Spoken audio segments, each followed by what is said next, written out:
6, do verso 6 ao 11. Aqui está registrado a história de um homem, que o texto não fala o nome dele. Mas interessante que, antes de adentrarmos na vida desse homem, eu queria te levar a um versículo que está em Levítico capítulo 21, verso 19, que diz que o sacerdote ou levita não poderia entrar na casa do Senhor se ele tivesse a mão seca, se ele tivesse o pé quebrado, se ele tivesse algum problema nos olhos, se ele tivesse alguma mancha no corpo, se ele tivesse alguma dificuldade ou alguma deficiência, ele era proibido pela lei mosaica de entrar no templo do Senhor ou de entrar no tabernáculo. Interessante que quando nós lemos esse texto, a gente fica pensando, como que aquele homem entrou naquela sinagoga? Por que ele estava ali e quem era aquele homem? Mas antes de chegarmos nesses detalhes, convém falar para nós o que está aqui no verso 6. No verso 6 fala que aconteceu que também em outro sábado entrou Jesus naquela sinagoga. Eu quero que você entenda, que você compreenda que para muitos fariseus, sacerdotes, aquele sábado era um dia comum. Para muitos que estavam ali, seria um dia de um ritual comum. Era um sábado ritualístico comum. Para muitos o sábado seria um dia de descanso, mas para Jesus era o dia de fazer nada. Eu quero que você entenda, meu amado, que talvez você veja o culto e você acha que talvez pode ser um culto comum, pode ser apenas mais um culto, mais uma cerimônia religiosa, mas eu quero que você venha à presença de Deus, que você chegue diante de Deus com o coração daquele homem, com o coração para receber o milagre. Porque muitos estavam ali naquela sinagoga, ou muitos vêm à igreja, ou muitos estão na igreja apenas de uma forma ritual, apenas de uma forma para cumprir ali uma agenda religiosa durante a semana. Mas Jesus estava ali naquele sábado para rezar um milagre na vida daquele homem. Você pode estar aqui, talvez você entrou aqui achando que seria um culto comum, que seria mais um culto, mais um domingo, para muitos mais um sábado, para muitos mais um dia de adorar o Senhor, mas é um dia de milagre. É um dia que Deus possa trabalhar no seu coração, é um dia que Deus possa agir em você, é um dia que Deus possa trabalhar na sua vida. O texto diz que Jesus entrou outra vez em uma sinagoga. Eu quero que você entenda que a sinagoga era um local religioso, um local de reunião que os judeus tinham no período que começou lá no Antigo Testamento. Havia cerca de 480 sinagogas na época de Cristo, e somente a sinagoga que Jesus entrou, o milagre foi possível acontecer. Quero que você entenda que uma igreja sem Jesus é uma igreja sem milagre. Uma vida sem Jesus é uma vida religiosa apenas. Uma vida sem a presença do Espírito Santo é uma vida apenas de conceitos religiosos, conceitos pagãos. Mas uma vida ou uma sinagoga que Jesus entra, ela se torna um ambiente de milagre. Das 480 sinagogas que estavam ali abertas naquele sábado, somente aquela teve um milagre aquele dia. Somente aquela foi possível operar um milagre, porque quando Jesus entra, tudo muda.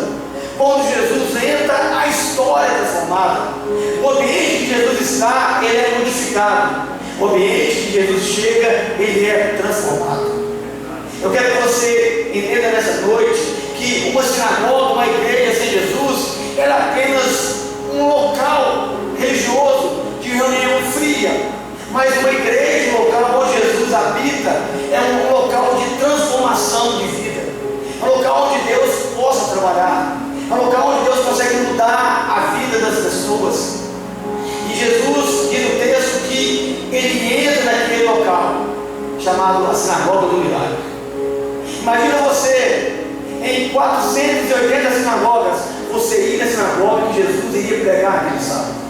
Você escolher a sinagoga que Jesus iria ministrar naquele dia.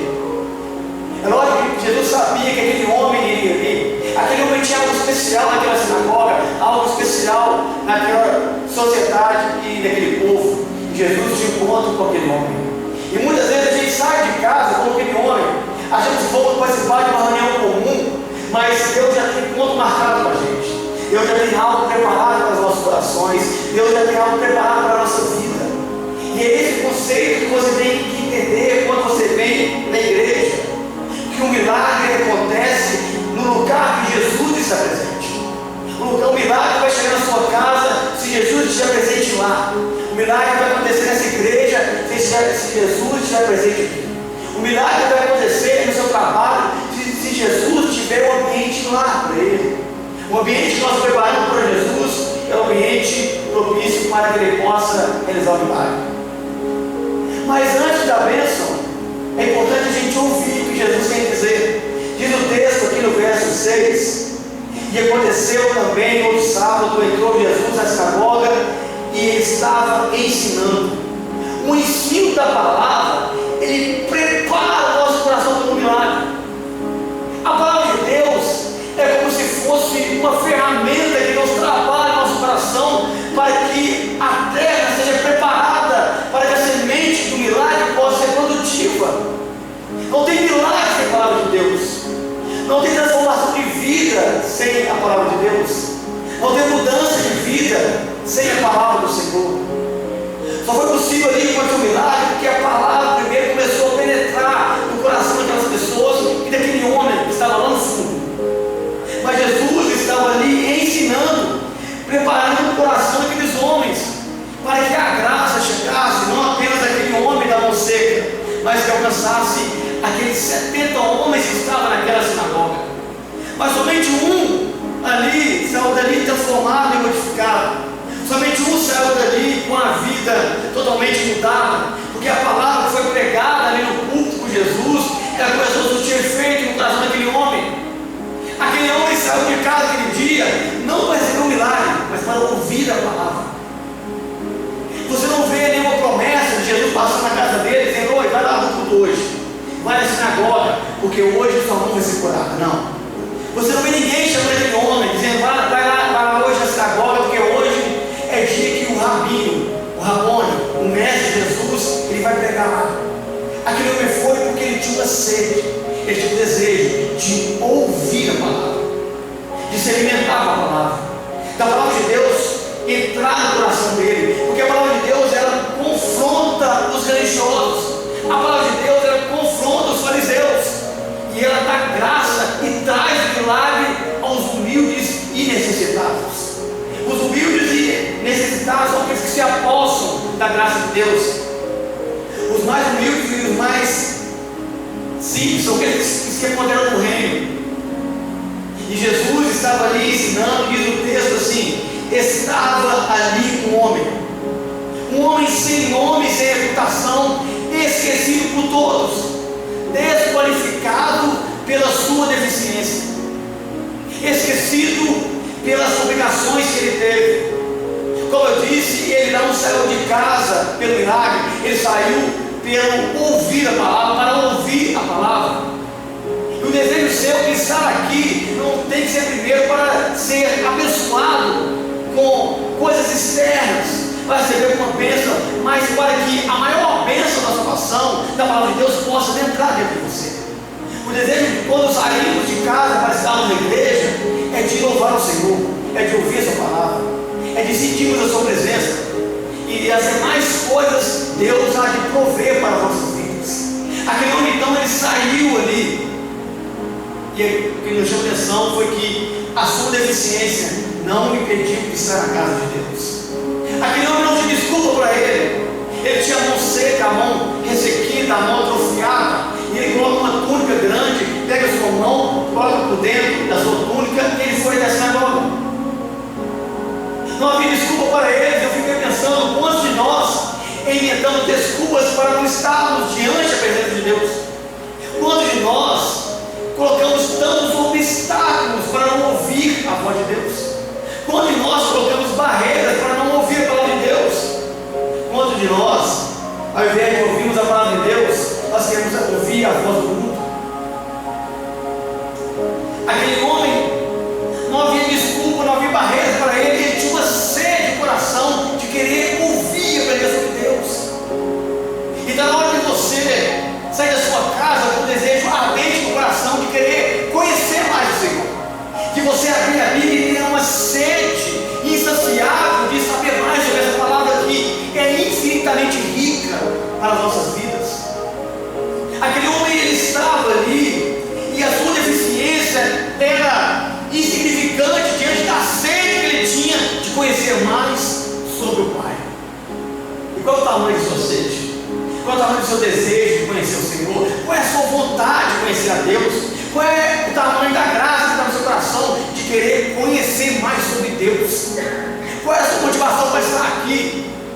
É uma porta aberta de emprego, é um milagre, é uma cura, ou é por Ele, ou é por ouvir a voz dEle, ou é por sentir a presença dEle, ou é apenas para louvar a Ele? Aquele homem, ele tinha um intuito no coração, ele estava ali, e o desejo dele não era sua mão, mas era aquela palavra que seria ministrada. E Jesus sabia que ele iria ter tudo aquele dia. E diz o texto assim: havia ali um homem que tinha a mão direita mirrada. Esse homem aqui, ele era um sacerdote, que aconteceu um acidente com ele, eu vou relatar daqui a pouco, que ele ficou com a mão atrofiada. A mão direita dele ficou atrofiada, mirrada. A mão direita era a mão da adoração. Aquele homem não tinha o direito mais de ir nas praças, no templo ou na sinagoga, de levantar a mão e adorar, porque a mão dele estava seca, mirrada. A mão direita daquele homem era a mão da oração, porque os sacerdotes pegavam o filactério, amarravam-se na ponta do dedo, passavam pelo braço e até o ombro, com escritas da Torá nessa fita. Aquele homem não tinha uma vida com qualidade de oração. A sua mão mirrada impedia disso. Aquela mão direita dele mirrada era a mão da batalha. Como que no período de guerra, no período de batalhas, ele iria pegar o arco, esticar a corda do arco? Como ele poderia empunhar uma espada? Era um homem que certamente seria vencido em batalhas. E talvez algum desses quadros se encaixe em você. Uma vida de oração mirrada, uma vida de adoração atrofiada, uma vida sem vitória, uma vida apenas de derrota. A mão direita daquele homem era a mão do pacto, porque quando você ia fazer um pacto, Israel pegava-se a mão direita e colocava-se na coxa da outra pessoa. Aquele homem não podia fazer um juramento como os sacerdotes, não poderia fazer nenhuma compra, ele não podia dar o nome dele, ninguém se empenhava no nome dele. Por isso que o texto aqui não registra o nome dele. Ele não tinha nome social, ele era um desqualificado. Ele não poderia levantar a mão e fazer um juramento pela lei, pela sua palavra, pelo seu Deus, porque a sua mão estava mirrada. A sua mão direita era a mão do relacionamento. Como alguém iria tocar nele, sendo que ele, para a cultura judaica, para a cultura do templo, ele era imundo. A lei do Levítico dizia que o homem com a mão quebrada não poderia adentrar no local santo. Nenhum sacerdote, nenhum levita queria contato com ele. Ninguém queria chegar perto dele. A mão mirrada daquele homem era a mão do trabalho sacerdotal dele. Ele era um sacerdote e algo aconteceu que destruiu a mão dele. E a pergunta que fica para nós é: pastor, como aquele homem ficou com a mão mirrada então?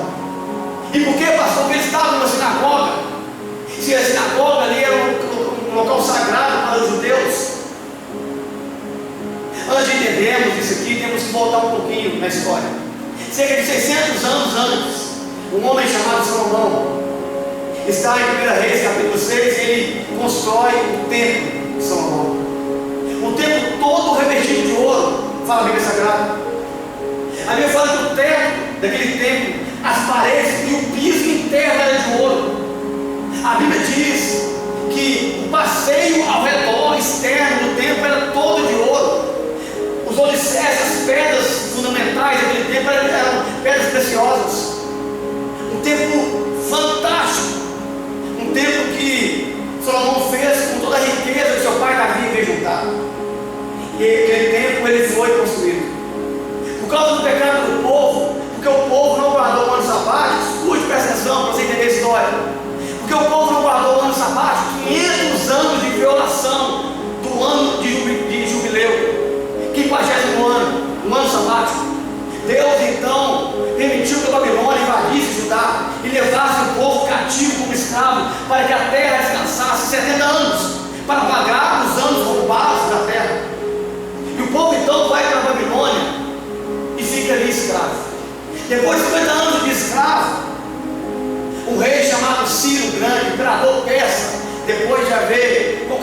Babilônia, a Medo-Persa, tinha ali um grande homem chamado Ciro. Ciro, Xerxes e Artaxerxes, os imperadores persas. Esse homem, depois de conquistar o império, 50 anos depois que o povo judeu estava escravo na Babilônia, nasce um homem da linhagem levítica, Paulo, um homem chamado Esdras, o escriba Esdras, onde a Bíblia tem um nome, tem um nome com seu livro. Esdras nasce no cativeiro babilônico, da tribo de Levi, sacerdote, linhagem sacerdotal.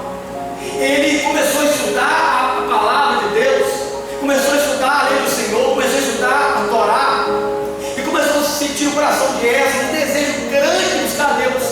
Mas como buscar Deus numa terra estrangeira, um local de escravidão? Ele vai então até o imperador e fala assim: olha, tem um decreto do Ciro grande que diz que nós podemos voltar para a nossa terra para adorar o Senhor, nós podemos construir de novo o templo, porque Nabucodonosor, rei da Babilônia, ele invadiu Judá, ele destruiu o templo de Salomão, ele colocou fogo naquele templo. E aí onde diz assim: pastor, por que Nabucodonosor ele colocou fogo naquele templo? Para que o ouro derretesse, para que o ouro fosse derretido e o ouro fosse roubado. Então 50 anos depois, Esdras nasce, e quase no final do cativeiro babilônico, ele vai ao imperador persa e pede licença para reunir pessoas em uma terra estrangeira. Pessoas começaram a se reunir em uma espécie de célula, uma espécie de uma reunião celular, lá na Babilônia. Então diz a Bíblia Sagrada que aqueles homens começaram a se reunir, e Esdras começou a pregar a palavra, ensinar a palavra, santificar o povo, e começou a surgir pequenas assembleias que levaram o nome de sinagoga. O nome de sinagoga significa pequena assembleia. A sinagoga então foi criada lá na Babilônia com Esdras. Ele começa a criar esse conceito de reunião, de culto ao Senhor. Mas Esdras queria voltar para a sua terra sanguínea, que a terra de nascimento já estava. Então ele vai para o imperador dá carta para ele, ele volta para a Judéia, começa a edificar ali o altar do Senhor, começa a edificar o templo de Deus. E diz a Bíblia que o povo começou a voltar com Esdras, começou a reconstruir o templo. Aquele templo que havia sido derrubado, queimado, destruído, estava em ruínas, um monte de pedras virando pó. Começaram então a virar entulhos, começaram a virar um monte de coisa e começaram a construir um novo templo. E Deus então levanta um homem chamado profeta Ageu, que ele então vai até um homem chamado Zorobabel e fala assim: Zorobabel, vai cortar lenha, chama o povo, sobe na montanha, corta a lenha, edifica a casa do Senhor. Zorobabel chama os outros levitas, vai até as montanhas, corta a lenha e constrói um novo tabernáculo, constrói uma nova casa. Era uma casa toda de madeira, era um templo pequeno, porque o templo de Salomão era um templo 40 vezes maior do tabernáculo de Moisés, mas esse de Zorobabel era 40 vezes menor do templo de Salomão. Um templo todo de madeira, sem nenhuma beleza, sem nenhuma pedra, sem nenhum ornamento, sem nenhuma riqueza, de chão batido, de terra batida, de pedras socadas. E diz a Bíblia que o povo começou a murmurar ali, porque se lembraram da glória do templo de Salomão. E é por isso que Deus ele chama o profeta Ageu e fala que a glória do segundo templo seria maior que a glória daquele primeiro, que Deus iria restaurar aquele templo. O povo então viu aquele templo e não sentiu vontade de adorar o Senhor, porque já viu então sinagogas esparramadas por toda a Judéia. As sinagogas eram bem feitas, era como uma cúpula, era como uma arquibancada ao redor, com 6 escadas ao centro, um púlpito no meio, revestido com pedras, com bancos, com iluminação, com óleo, com ordem, com leis. O povo então deixou de seguir, deixou de ir ao tabernáculo, deixou de ir ao templo para ir em sinagogas. E diz a Bíblia que o povo foi frequentando a sinagoga. e a casa do Senhor ficou abandonada. 500 anos depois, um homem chamado Herodes o Grande, filho de mãe judia, da linhagem de Judas Macabeus, ele então, por um ato político e um ato religioso, ele decide reformar o tabernáculo ou o templo de Zorobabel. Ele então demora 60 anos para transformar aquele pequeno templo de madeira em um templo grandioso. Era um templo 50 vezes maior que o templo de Salomão, 50 vezes maior que aquele templo que era adorado ali por aquele povo. Um espetáculo, uma construção fantástica que Herodes constrói. Mas Herodes sabia que não era de qualquer maneira que o templo deveria ser erguido. E Herodes então, ele chama 1000 sacerdotes. É aqui que vai entrar a história desse homem aqui de Lucas capítulo 6. Ele chama 1000 sacerdotes que tinha o ofício de ser pedreiro, artesão, porque a construção daquele templo por fora, Herodes podia fazer, os soldados romanos, os escravos poderiam fazer, mas o templo por dentro, só o sacerdote poderia entrar. E Herodes, sabendo disso, ele não convoca os seus soldados, ele convoca sacerdotes judeus, 1000 homens, e entre esses 1000 homens estava esse homem da mão seca. Ele era um sacerdote, um homem que servia ali na casa do Senhor, um homem que nasceu com o ofício de servir a Deus, um homem que tinha sonhos ministeriais, um homem que vestia sua mitra, um homem que colocava ali a sua estola sacerdotal, um homem que adentrava o tabernáculo, um homem que ele tinha a vontade de servir a Deus, que oferecia sacrifícios. E diz a história confirmada por Joséfo, diz a história confirmada por Russell Chaplin, a história confirmada por Jerônimo, que aquele homem um dia, junto com outros sacerdotes, arrastando uma pedra de 4 metros por 3 por 3 de tamanho. A pedra ela desloca e ela esmaga a mão direita dele. Aquele homem, então, dentro do tabernáculo, ele tem a mão esmagada, ele tem a mão destruída. Os ossos quebrados eram pó debaixo da pele, debaixo da carne. Todos os nervos, os ligamentos foram rompidos e estourados. Por isso que algumas versões da Bíblia falam o homem da mão atrofiada. Ele não nasceu com a mão assim. É por isso que no final aqui desse texto fala que Jesus restituiu a ele. Ele não nasceu com a mão assim. A mão dele ela foi atrofiada pelo impacto daquela pedra. Aquela pedra bateu não na mão, mas bateu no coração dele. Aquela pedra quando bate na mão dele, destrói a sua mão. Ele lembra do texto de Levítico, que diz que o sacerdote não pode ter a mão seca, não pode ter a mão quebrada, o pé quebrado, o olho ruim.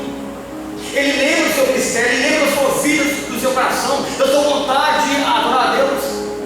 E quando aqueles conservos que estavam com ele, quando os outros sacerdotes viram que a mão dele foi destruída, a primeira coisa foi tomar a mitra dele.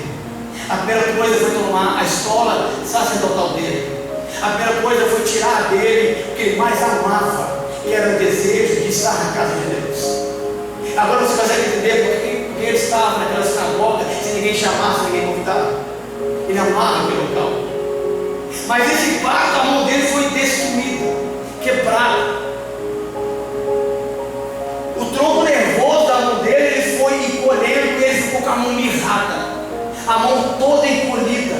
Naquela época, sem muito recurso da medicina, não pôde fazer nada para a mão daquele homem. A mão dele destruída era o seu ministério acabado, era a sua carreira arruinada, eram os seus sonhos também destruídos com aquela pedra. E aquele homem, ele sai dali daquele tempo, ele fica arrasado. Passou-se então, no começo daquela construção, que Herodes o Grande começa a reformar o templo de Zorobabel. Cerca de 48 anos, chega um homem na Judéia chamado Jesus de Nazaré. Jesus ia encontrar com esse homem, esse pedreiro, esse sacerdote que teve a mão quebrada, teve a mão destruída. Nenhum ponto na Bíblia é acaso. Nenhum encontro de Jesus é aleatório.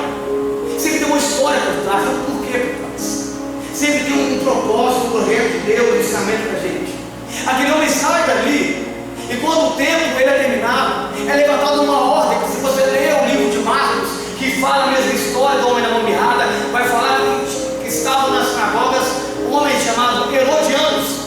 Herodianos eram soldados, eram levitas, que eram soldados do templo, que guardavam o templo. Herodianos não permitiam que homens aleijados adentravam nas portas sagradas. Herodianos criaram ali uma regra estabelecida por Esdras nas sinagogas. A sinagoga permitia que 6 pessoas, somente 6 pessoas deficientes participavam do culto. A sinagoga permitia que 6 pessoas com deficiência adentrassem ao altar sagrado.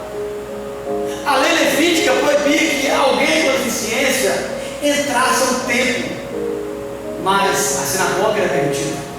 E é por isso que esse homem da mão mirrada estava aqui, nessa manhã de sábado, na sinagoga.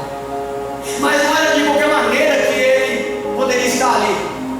Ele teria que procurar o chefe da sinagoga, chamado Jairo. Ele tinha que procurar o chefe ali. Ele foi para a casa de Jairo. E ele falou assim: olha, eu quero ir na sinagoga sábado. Ele não podia ir livremente, porque só tinha 6 vagas. E tinha muitos doentes. E tinha muitas pessoas deficientes. Somente 6 vagas eram liberadas em casos específicos. Então Jairo consulta se aquele homem poderia ir naquela sinagoga. Então é relatado para aquele homem que era sacerdote, que ia ao templo agora pertencia à sinagoga. Jairo fala para ele: olha, você pode ir, mas tem regra. Você vai ser o último a entrar, porque ninguém vai olhar no seu rosto.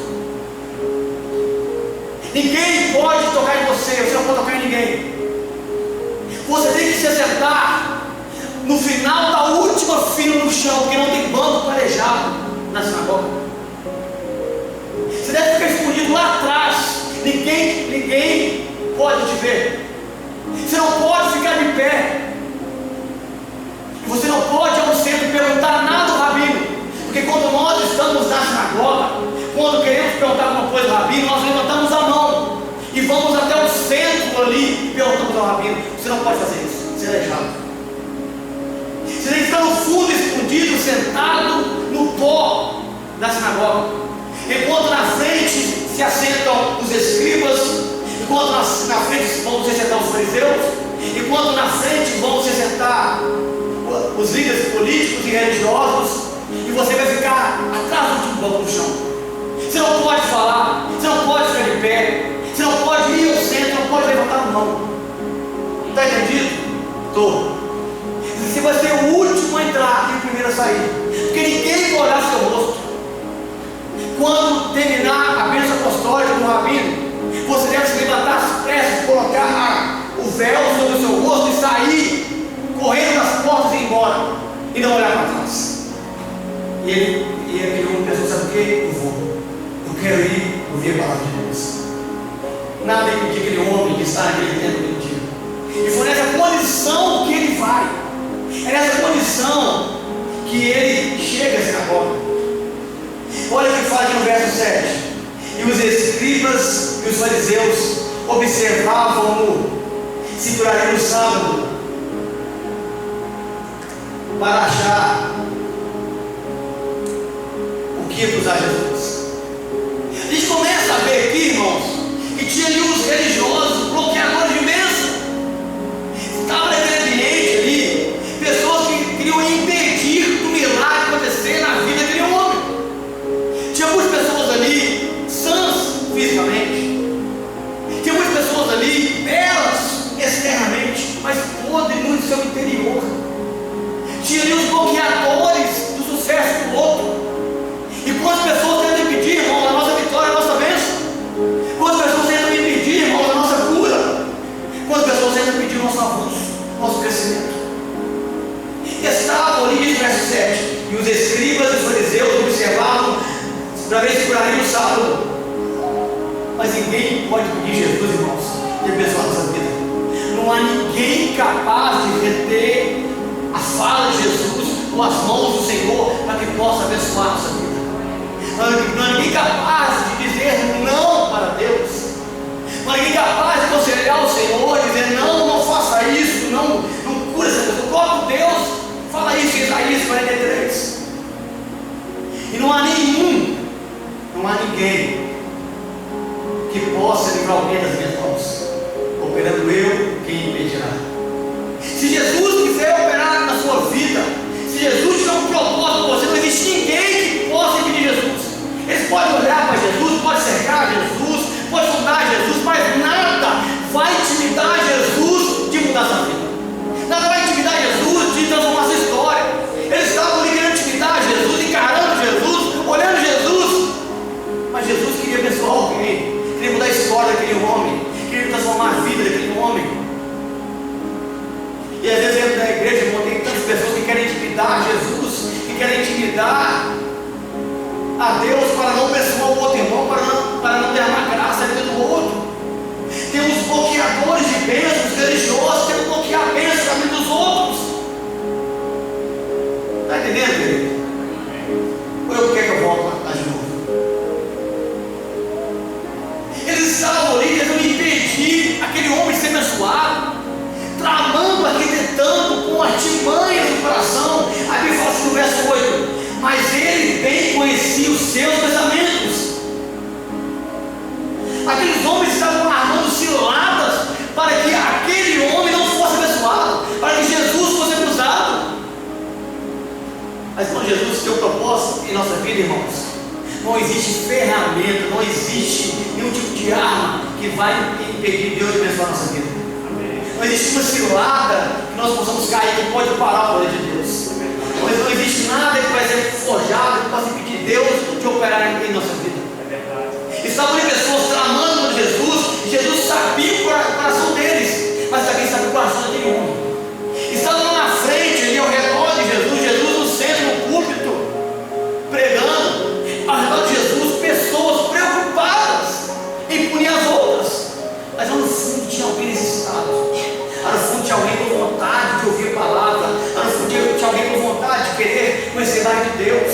E esse tipo de gente que recebe cuidado, esse tipo de pessoa que recebe o favor do Senhor, são sedentos por Deus, independente da situação que estejam vivendo. Diz a Bíblia que, no verso 8: mas ele bem conhecia os pensamentos e disse ao homem que tinha a mão mirrada. Jesus começa a olhar para aqueles homens, irmãos, escute isso. Ele sonda toda a sinagoga. Ele faz um giro, que a sinagoga é circular, o púlpito fica no centro, no meio. Ele começa a girar, ele olha rosto a rosto, ele acha alguém lá no fundo, escondido, caído, sentado no chão, na última fila, atrás de todas as pessoas estava aquele homem. Jesus, ele viu todos que estavam ali, mas ele sabe a necessidade do coração de todos. Ele sabe quem o busca de verdade. Ele sabe quem está com sede de querer buscar a presença de Deus. E foi a deficiência daquele homem e o seu coração sedento que chamou a atenção de Jesus. É muitas vezes, irmãos, a nossa deficiência que atrai o coração de Deus. Muitas das vezes são as nossas fraquezas que atraem os olhos de Jesus para nós. Não é você ser excepcional, não é você ser acima da média, ser o bom. Não, é você estar na última fila, ser o menor, estar sentado, estar no chão. É você estar necessitando da graça dele, ele chegar em você com o coração contrito. É isso que faz os olhos de Cristo sondar toda a igreja e achar você no fundo escondido. Ele viu aquele homem da mão mirrada. Você pode estar no canto da sinagoga, irmão, na última fila, que Jesus vai achar você. Você pode estar escondido, irmão, no último lugar da igreja. Você pode estar escondido, amado, no último lugar da história. Você não pode ser o último da lista, que Jesus arranca você de lá. Ele tira você de lá. Ele acha você em qualquer situação. Os olhos começam a esquadrilhar. E Jesus, então, ele dá um grito: ei, você! Talvez quem estava na frente, que era o fariseu, que você achava mais importante, você, ele falou: não. Aí o outro estava atrás, ele botou a mão nele: não. Lá de trás, o último lá,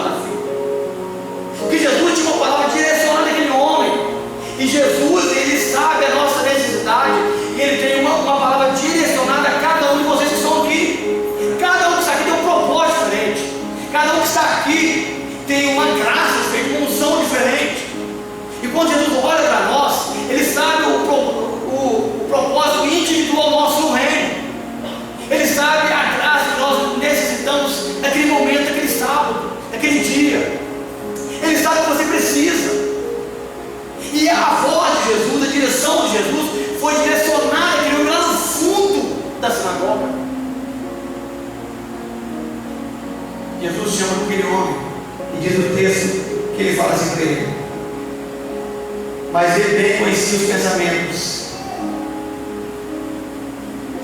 e disse ao homem que tinha mirrado: levanta-te. Lembra do que Jairo falou com ele? Você não pode ficar em pé, você não pode levantar na sinagoga, você é aleijado, você tem a mão afiada. Você vai, é o último a entrar, o primeiro a sair. Tem que ficar sentado, não pode levantar, não pode ao centro, não pode levantar, não pode estender a mão. Se ficar de pé, alguém te expulsa dali. Imagina o medo dele, irmãos, que passou no coração daquele homem. Fico de pé e escuto a voz de Jesus, ou eu fico no meu canto atrofiado, escondido? O que você faria, o que você faz quando Jesus te chama? Você fica no seu canto de solidão atrofiado, com os seus medos, com os seus traumas, ou você escuta a voz de Jesus e vai até onde Ele determina que você esteja? Levanta-te, disse Jesus. Regras religiosas não valem para Deus. Aquela regra religiosa valia para a sinagoga, valia para Jairo, valia para Anás, Caifás, mas não valia para Jesus. Porque tem muitos religiosos que colocam regras que nos afastam de Deus, que nos impedem de chegarmos perto de Deus. Regras do reino de Deus, essas valem para Cristo, mas regras religiosas que afastam as pessoas da graça, essas não fazem parte do reino de Jesus, não fazem parte da pregação de Cristo. E você tem que decidir hoje: ou você vai dar a voz das religiões, ou a voz religiosa, ou você vai fazer uma voz de Cristo na sua vida. Ou você segue uma vida religiosa, segue uma vida com Cristo, ou você segue uma vida com a graça, ou uma vida que o mundo diz para você ter.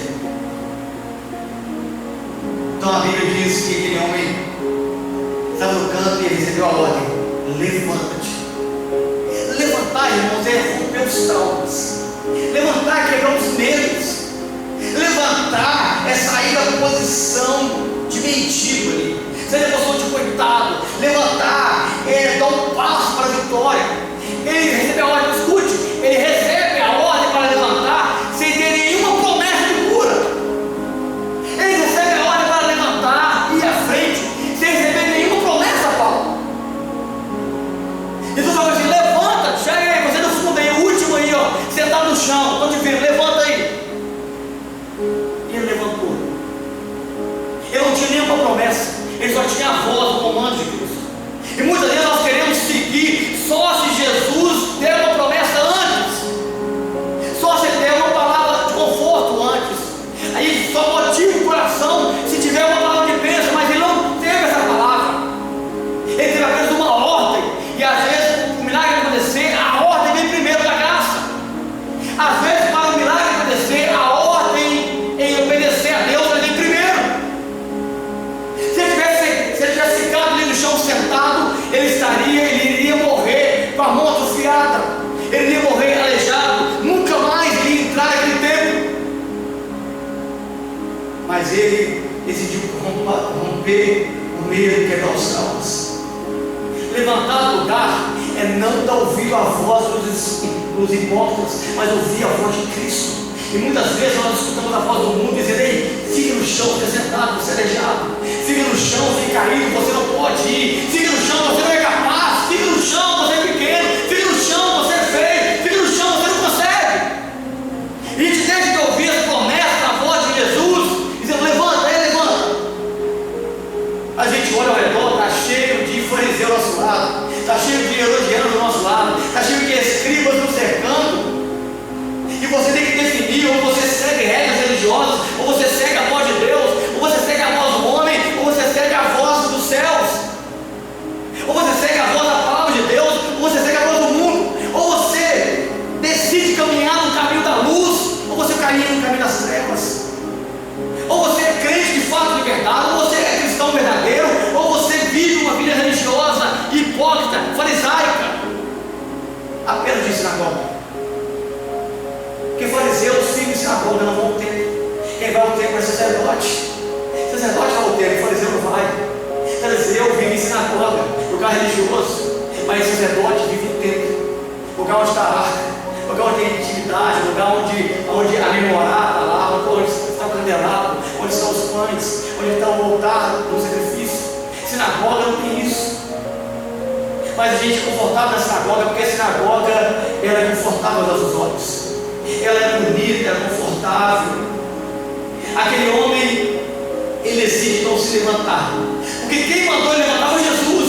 E você tem que sair daqui essa noite com isso no seu coração, que quem manda você seguir, caminhar e levantar é Cristo. Ele que manda você caminhar, Ele que manda você prosseguir. E Jesus fala assim: levanta-te, fica em pé no meio, vem para o meio. Jesus não fala assim: ei, vai ao meio, não, vem aonde eu já estou. Jesus te chama, você convida você aí aonde Ele já está, Samuel.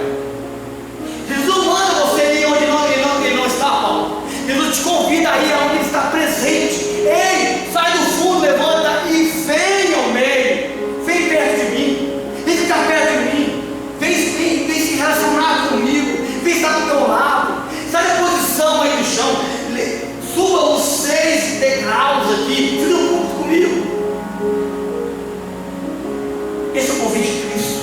E ao centro é sair de trás da multidão, é ser a posição de coitado. E ao centro é saber que chegou a sua vez de ser abençoado. E ao centro é você estar onde Jesus está. E ao centro é estar no centro da vontade de Deus. E ao centro é estar no propósito de Deus.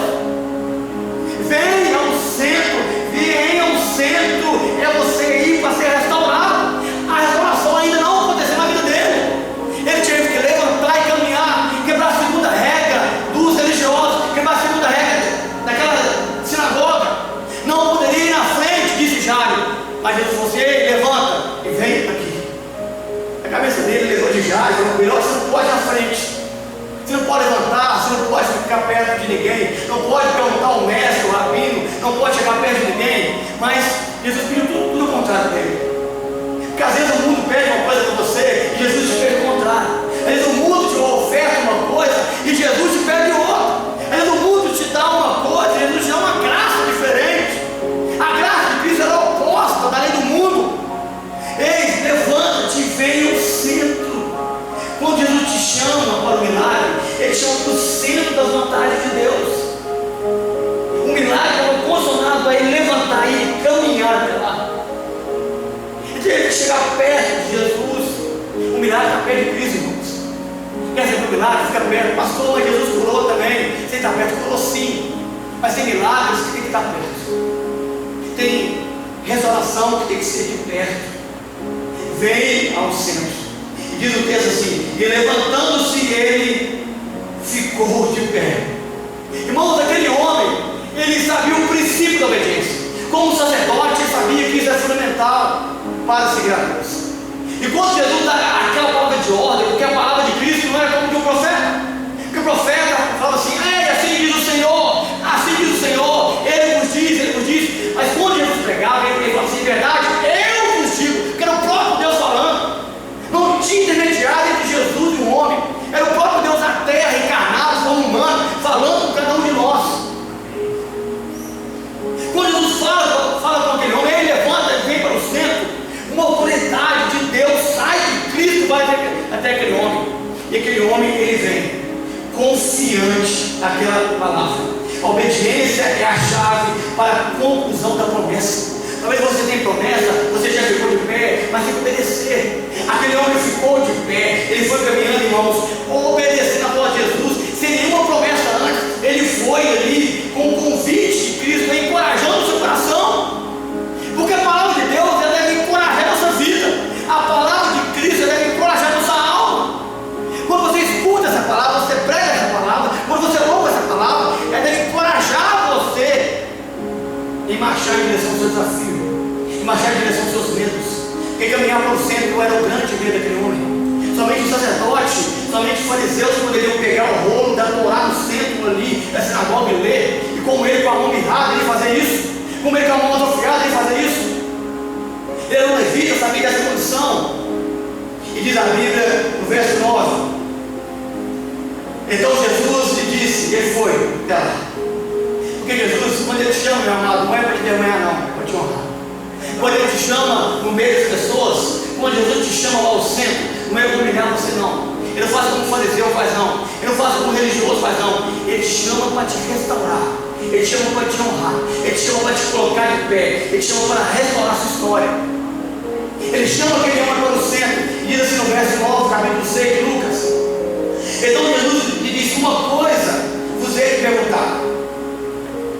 É lícito nos sábados fazer o bem ou fazer o mal? Salvar a vida ou matar? E olhando para todos ao redor, ninguém disse nada. Sabe por que ninguém disse nada? Porque antes de Jesus realizar o milagre na sua vida, Ele vai enmudecer todos os seus inimigos. Todos aqueles que falam coisas contra você vão ficar calados diante da ordem de Jesus para restaurar a sua vida. Jesus olha ao redor e fala assim: é lícito fazer o bem ou o mal? Salvar ou deixar morrer?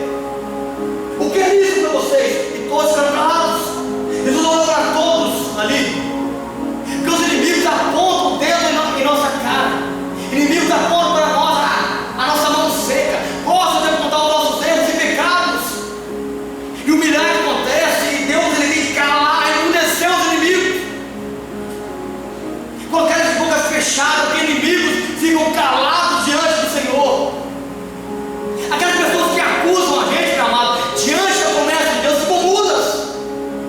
Pessoas que acusam nossas falhas, quando a graça, quando estamos no centro da vontade de Deus, os inimigos ao redor, que estavam ao redor daquele homem, ficaram emudecidos, ficaram calados. Então o texto diz assim no verso 10, presta atenção: e olhando para todos ao redor, disse ao homem: estenda a sua mão. E agora é a hora. Ele lembrou de novo de Jairo: não pode estender a mão, não pode perguntar. Tudo que Jairo falou para ele, Jesus falou o contrário: estenda a sua mão. Você crê que o homem, o texto fala que ele tinha a mão direita mirrada, estava dentro da boca dele? Talvez ele levantou a mão esquerda, porque a gente gosta de mostrar a parte boa, que a gente demonstra a parte saudável, Samuel. A gente demonstra aquilo que é agradável aos homens, aquilo que é podre, mirrado, aquilo que é pecado, ninguém gosta de revelar. Ele fala assim: não, é a outra mão. Ele vai tirar a mão de dentro, porque se ele der a mão mirrada, é revelar a nossa necessidade diante de Jesus. E se ele der a mão mirrada, é você revelar a sua vergonha. E se ele der a mão mirrada, é você confessar o seu pecado. E se ele der a mão mirrada, é você revelar o seu erro. E ninguém, todo mundo quer ficar diante de Deus e a gente demonstrar nossa mão esquerda sadia, mas a mão direita está atrofiada e seca. Ele pede: estende a mão, te chamou para o meio, fica de pé, vou te honrar, vou te adorar, mas mostra a tua mão. Jesus poderia ter feito com aquele homem assim: Salomão está curado, volta para casa. Mas ele teve que estender a mão, porque a vergonha que foi daquele homem durante muitos tempos era motivo de honra para ele agora. Motivo de humilhação que aqueles fariseus que estavam naquela sinagoga faziam com aquele homem, agora eles iriam ver o poder de Deus na vida dele. Estende a sua mão é confiar que a palavra de Cristo é maior do que a sua deficiência, é saber que o poder de Deus é superior ao seu trauma, é maior do que a sua dor. Estender a mão é impossível para o homem, mas não impossível para Deus. Escute, você não entendeu isso. Quando aquela pedra destruiu a mão daquele homem, o nervo dele foi destruído, os ossos, cartilagens, ligamentos, e a mão dele encolheu, atrofiou com o braço, porque não mexia mais. Ela ficou com uma mão de um bicho assim. E como você estende uma mão atrofiada, como você estica algo que está duro, algo que está enrijecido pelo trauma, é impossível para ele. Para o homem é impossível, mas não é impossível a Deus. Aquilo que é impossível aos seus olhos, para Deus é possível. Aquilo que é impossível para ser realizado aos olhos humanos, para Deus Ele consegue fazer graça. Para Deus Ele consegue fazer um milagre. Esticar a mão mirrada é baseado na palavra de Cristo, não na palavra de um homem. Esticar a mão atrofiada é baseado na ordem, na promessa, na palavra de Jesus. Estende a tua mão. E ele, diz o texto, estendeu a mão. Fala assim no verso 10: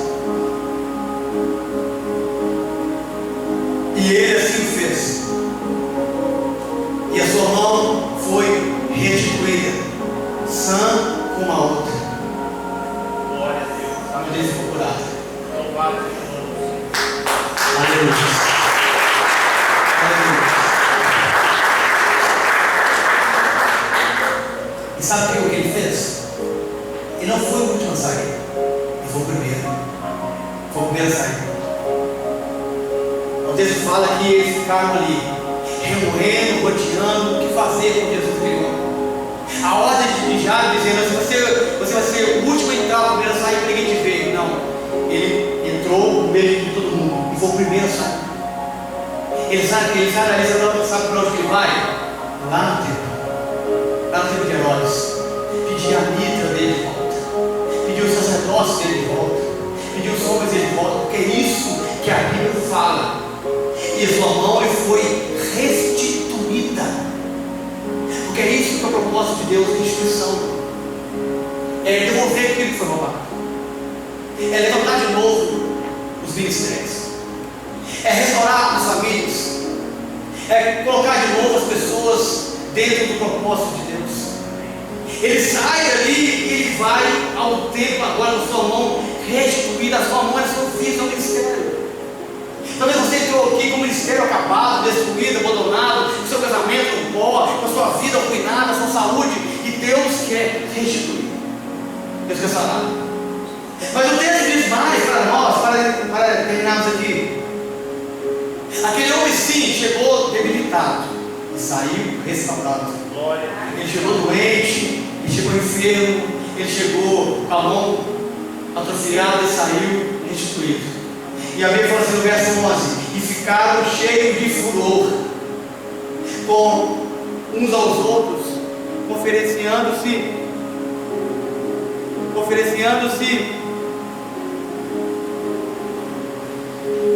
uns com os outros sobre o que fariam com Jesus.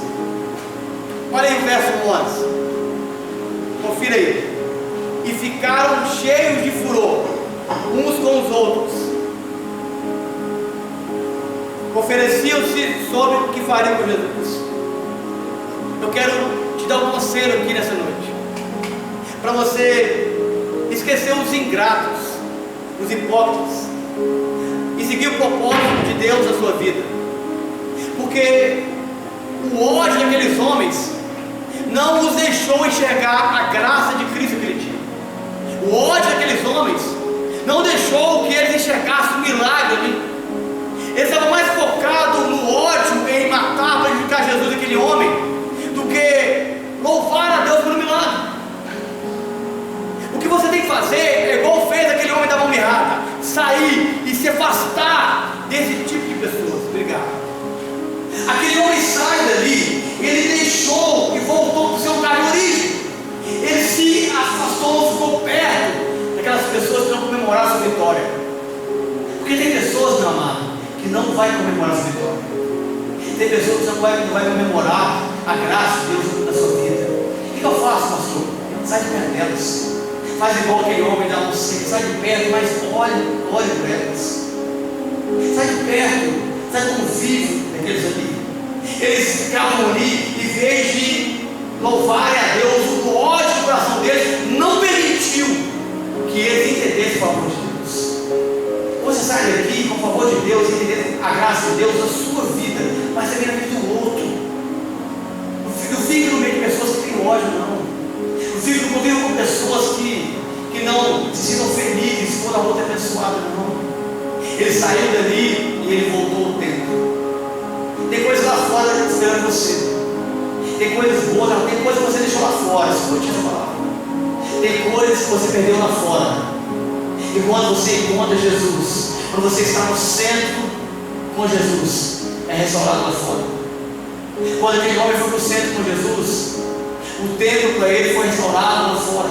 Porque lugar de sacerdote no templo, não na sinagoga. Lugar de crente no templo, não na sinagoga. Lugar de cristão é no centro da vontade de Deus, e não debaixo da vontade do mundo. Amém? Vamos aplaudir o Senhor.